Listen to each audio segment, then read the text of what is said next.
और पॉली, क्या खाओगी आज? यार जुनी, भूख तो बहुत लगी है। ओके, ऐसे में मैं तुम्हें खिलाती हूँ कुछ स्पेशल जो झटपट भी बन जाता है और उससे तुम्हारा नाश्ता भी हो जाएगा और सब्जी भी तैयार हो जाएगी। क्या बोलती हो? बिल्कुल। What is it? चलो चलते हैं। चलो, सरप्राइज।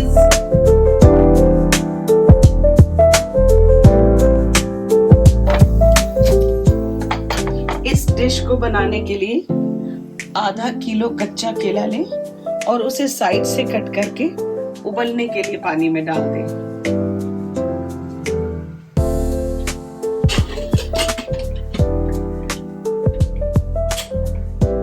अब केले को करीब 5 मिनट तक हम पकने देंगे। इस बीच में कम से कम 3-4 सीटियां आनी चाहिए। ध्यान रखें कि केला एकदम ही गलकर फट ना जाए, नहीं तो वो बहुत गिलगिला हो जाएगा और उसके कोफ्ते बनाने में हमें बहुत ही परेशानी आएगी।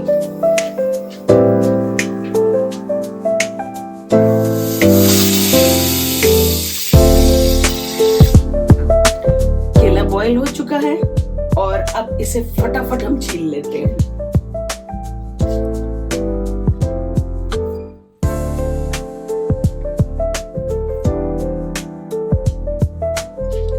जब हम केले को मैश करते हैं तो ऐसा लगता है मानो केला गीला हो गया है, लेकिन ऐसे समय में घबराए नहीं, क्योंकि गरम केले को मैश करने से वो जल्दी और बहुत अच्छी तरीके से मैश होता है और ठंडा होने के बाद ये कड़ा हो जाता है। इसीलिए अगर लगे कि मैश करते समय गीला ऐसा लग रहा है तो डरे नहीं, इसे गर्मा गर्म मैश करके रख दें। हम सारे इंग्रेडिएंट्स को एक एक करके डालेंगे जो कि हमारे कोफ्ते और कटलेट के लिए यूज होगा। दोनों में सारी सामग्री एक होती है, इसीलिए अब मैं उन सामग्रियों को एक एक करके यहाँ डालूंगी। आधा किलो उबले हुए बनाना में हम करीब 1 मध्यम आकार का बारीक कटा हुआ प्याज डालेंगे। 1 हरी मिर्च बारीक कटी हुई डाली है। ये स्वादानुसार है, आप अपने टेस्ट के हिसाब से और मिर्ची भी डाल सकते हैं। बारीक कटे हुए धनिया पत्ती ले ले और उसे भी इसमें डाल दे। अगर आप ध्यान से देखेंगे, मैं यहाँ कुछ बताना चाहती हूँ कि बारीक कटे हुए धनिया पत्ती में हरी धनिया पत्ती के डंठल को जरूर डालें, बिकॉज सबसे ज्यादा जो टेस्ट होता है, स्वाद होता है धनिये का, वो उसके डंठल में होता है। तो जरूर ट्राई करें। स्वादानुसार नमक डालेंगे। मैंने करीब 1 टीस्पून नमक डाला है। यहाँ फोर्क से बहुत अच्छे से मैश हो जाती है कोई भी चीजें, तो मैं हमेशा फोर्क ही यूज करती हूँ, वरना कई लोग पाव भाजी को मिक्स करने वाला जो टूल होता है उसे या फिर ग्लास को भी यूज करते हैं। हथेलियों पे मैंने थोड़ा सरसों का तेल ले लिया है। पता क्यों? इसलिए नहीं क्योंकि ठंड की शुरुआत हो गई है, बल्कि इसलिए ताकि हम कुछ भी चीज हथेलियों पे रखकर गोल कर रहे हैं तो वो चिपके नहीं। अच्छा, अब देखो मैं कैसे कर रही हूँ। देखा कितनी सुंदर से कटलेट के लिए तैयार हो गया। यहाँ हमने थोड़ा आटा रखा हुआ है। इस तैयार बॉल को मैंने आटे में रख दिया और फिर हल्के हाथों से इस पे आप आटा चढ़ा दें। ये जो गोल बनेगा ये कटलेट के लिए नहीं बल्कि कोफ्ते के लिए होगा, और जो चपटा होगा वो कटलेट के लिए होगा। ठीक है? तो कटलेट को हम नाश्ते के साथ खा सकते हैं और कोफ्ते में हल्की ग्रेवी में दे दूंगी तो वो रोटी या पराठे के साथ जाएगा।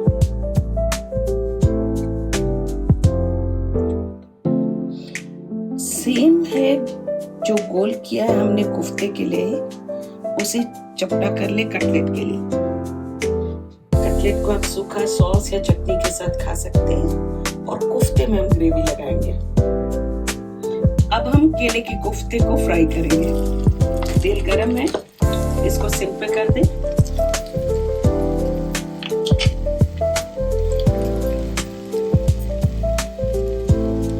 जब ये कोफ्ते बना रही हो पॉली, तो कहीं भाग मत जाना, यहीं पे खड़े रहना और इसे घुमा घुमा कर चारों तरफ से पका लेना। ओके। देखो कितना सुंदर कलर आया है। बस ध्यान ये देना जले नहीं। लग रहा है बहुत। देखो पॉली कितना सुंदर से कोफ्ता गोल्डन ब्राउन हो गया। अब इसे निकाल लेंगे।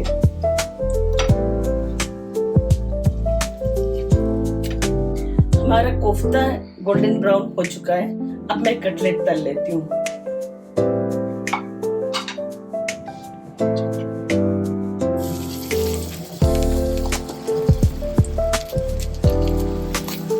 कटलेट को डाल दिया, इसे भी बनने दे।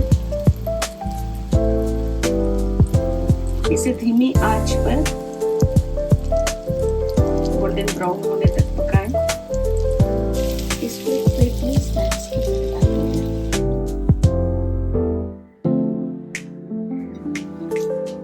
ये लो, तुम्हारा कटलेट तैयार है।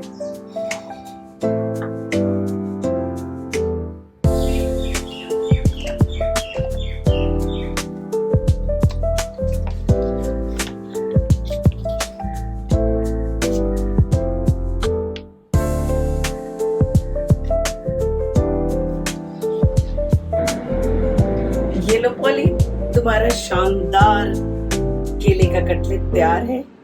अब खा के बताओ कैसा है। Junie, this looks very yum. I'm going to taste it now. मैं इसे तोड़ रही हूँ।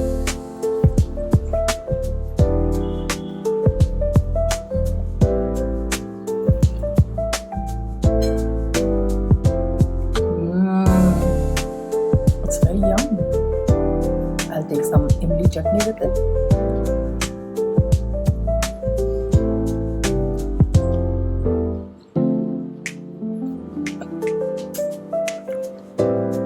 अब नेक्स्ट प्रोसेस के लिए मैंने पैन में थोड़ा तेल ले लिया है। बहुत ही कम तेल लिया है, 1 टीस्पून। इसमें थोड़ा जीरा डालेंगे। याद रखें कि जो ग्रेवी हम कोफ्ते के लिए बनाने वाले, बहुत सिंपल ग्रेवी बना रही हूँ। जीरा जैसे भुन जाए, हम थोड़ा, मैंने एक प्याज का 1/4 लिया, बिकॉज हम सिर्फ यहाँ पर 3 कोफ्तों के लिए ग्रेवी बना रहे हैं।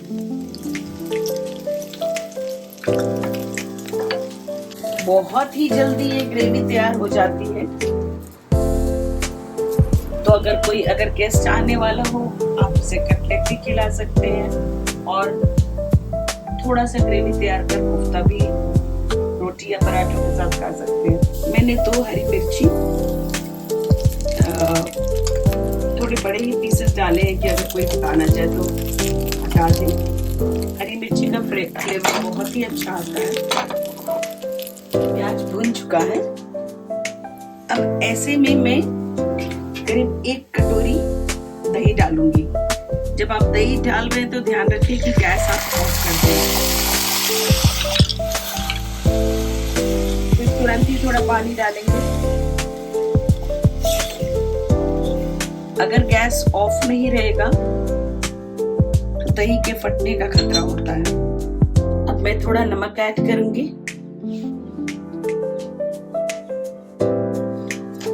और इसी समय में हम थोड़ा धनिया पत्ती और डालेंगे।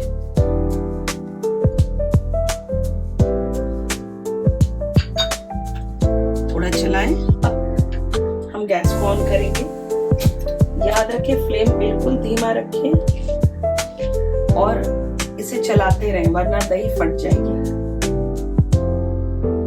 हमारा ग्रेवी हो चुका है। अब गैस को ऑफ कर देते हैं और ऑफ करने के बाद इन कोफ्तों के ऊपर हम पोर कर देंगे। और ये हमारा कोफ्ता तैयार है पॉली। थोड़ा अभी जो ग्रेवी पानी पानी लग रहा है उससे घबराए नहीं, बिकॉज केला जो है वो पानी को एब्जॉर्ब करेगा। तो थोड़ी देर में ये थोड़ा थिक ग्रेवी हो जाएगा और पराठा या रोटी के साथ आप अच्छे से खा सकते हो उसे। बिल्कुल ही सिंपल रेसिपी है। तो कैसा लग रहा है? बहुत ही टेस्टी लग रहा है जुनी।